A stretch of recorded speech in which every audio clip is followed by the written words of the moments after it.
What's the craziest thing an ex has done to you? Had a teacher in high school that I got close to in grades 10 to 12. I'd call him a friend. When I didn't want to take any of the available classes, he got the principal to approve a class where it would be just me in the class and he taught it.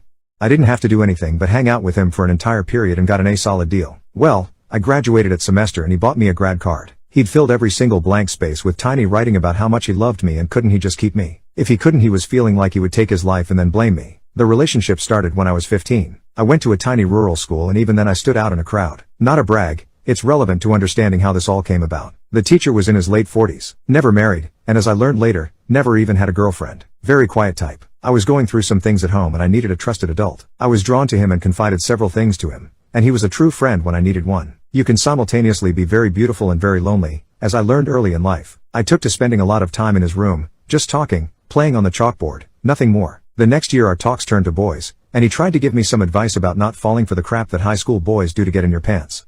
He was very critical of boys I dated, always pointing out flaws and such. I started driving that year and that put him on edge because he didn't always know the boys I went out with personally. He was constantly asking if I was okay. Was I comfortable doing what boys and girls that age do? It seemed like he was looking out for me, protecting me, and I believe he was.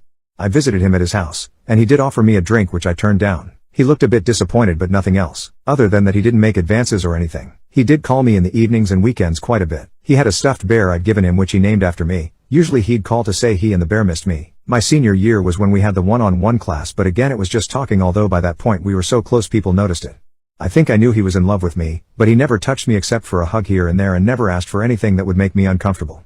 Other than the card, he never did anything odd. We confided a lot in each other, and we were two people who needed one another at the time. If I had to do it again, I'd make the same choices. I remember when I read the card being deeply sad and sorry for him that I couldn't return the kind of love he had. For me, he was a dear friend and nothing more. I remember him fondly and hope he's well, wherever he is.